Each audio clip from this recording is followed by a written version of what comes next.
Hi, അപ്പോൾ ഇന്ന് നമ്മൾ നോക്കാൻ പോകുന്നത് ഇൻട്രസ്റ്റ് ഓൺ ക്യാപിറ്റലിൻ്റെ അഡ്ജസ്റ്റ്മെൻറ്റ് എങ്ങനെയാണ് വരുന്നത് എന്നുള്ളതാണ്. അത് ശ്രദ്ധിക്കേണ്ട കാര്യങ്ങൾ P&L അതിൻ്റെ ട്രീറ്റ്മെൻറ്റ് എങ്ങനെയാണ്, ബാലൻസ് ഷീറ്റിൽ അതിൻ്റെ ട്രീറ്റ്മെൻറ്റ് എങ്ങനെയാണ്, ആൻഡ് ലാസ്റ്റ് പക്ഷേ ഏറ്റവും ഇമ്പോർട്ടൻ്റ് ആയിട്ട് പഠിച്ചിരിക്കേണ്ട അഡ്ജസ്റ്റിംഗ് എൻട്രി എന്താണെന്നുള്ളതാണ്. സോ നമുക്ക് നോക്കാം. ഫസ്റ്റ് ഇൻട്രസ്റ്റ് ഓൺ ക്യാപിറ്റൽ നമ്മൾ P&L അക്കൗണ്ടിൽ ഡെബിറ്റ് സൈഡിൽ എക്സ്പെൻസ് എന്നുള്ള രീതിയിൽ ഇൻട്രസ്റ്റ് ഓൺ ക്യാപിറ്റൽ നമ്മൾ കാണിക്കും.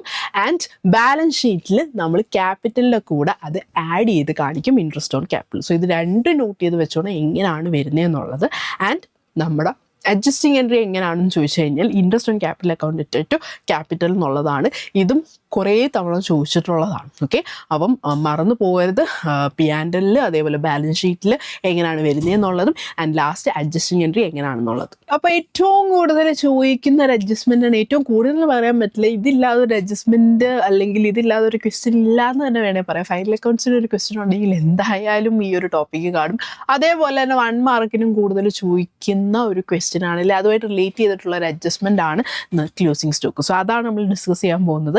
സോ ക്ലോസിംഗ് സ്റ്റോക്ക് എന്ന് പറയുമ്പോൾ നമ്മൾ നോർമലി ഇതുവരെ ഡിസ്കസ് ചെയ്ത പോലെ വേറെ കാര്യങ്ങളോ സംഭവം ഒന്നും അല്ല വരുന്നത്. ഓക്കെ, അതിനർത്ഥം തന്നെ ഇത് എവിടെ എടുക്കുന്നത്, എന്താ എടുക്കുന്നത് എന്നുള്ളതൊക്കെ ചിലപ്പം ക്ലിയർ ആയി കാണുമായിരിക്കും. പക്ഷെ മെയിനായിട്ട് നമ്മളിതിൽ ഫോക്കസ് ചെയ്യാൻ പോകുന്നതെന്ന് പറഞ്ഞാൽ ക്ലോസിംഗ് സ്റ്റോക്ക് അഡ്ജസ്റ്റ്മെൻ്റ് ആയിട്ട് തരുവാണെങ്കിലും ക്ലോസിംഗ് സ്റ്റോക്ക് ട്രയൽ ബാലൻസിൻ്റെ അകത്ത് തരുവാണെങ്കിലും നമ്മൾ എങ്ങനെയായിരിക്കും അതിൻ്റെ അഡ്ജസ്റ്റ്മെൻറ്റ് പോകുന്നത്, അല്ലെങ്കിൽ എവിടെയാണ് എടുക്കുന്നത്, എങ്ങനെയാണ് എടുക്കുന്നത് എന്നുള്ളതാണ് നമ്മൾ ഡിസ്കസ് ചെയ്യാൻ പോകുന്നത്. ഓക്കെ, അപ്പം ഇതിൻ്റെ അകത്ത് കൊടുത്തേക്കുന്ന പോലെ എന്താണ് ക്ലോസിംഗ് സ്റ്റോക്ക് അഡ്ജസ്റ്റ്മെൻറ്റിൽ തന്നേക്കുവാണെന്നുണ്ടെങ്കിൽ നമ്മൾ ട്രേഡിംഗ് അക്കൗണ്ടിലെ ക്രെഡിറ്റ് സൈഡിൽ എടുക്കും.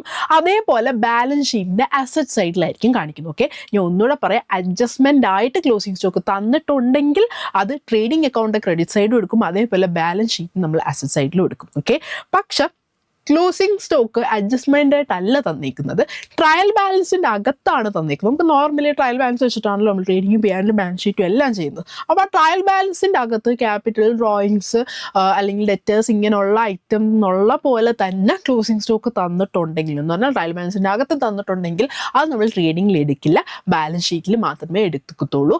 അത് ശ്രദ്ധിച്ചോണം. നിങ്ങൾക്ക് ഫൈനൽ അക്കൗണ്ട്സ് എന്നുള്ള രീതിയിൽ ക്വസ്റ്റ്യൻ വരുമ്പം ഇത് ട്രയൽ ബാലൻസിൽ അങ്ങനെ തന്ന് കണ്ടിട്ടില്ല, പക്ഷെ 1 മാർക്കിൻ്റെ ക്വസ്റ്റ്യൻ എന്നുള്ള രീതിയിൽ ഇത് കുറേ വട്ടം ചോദിച്ചിട്ടുണ്ട്. Thank you.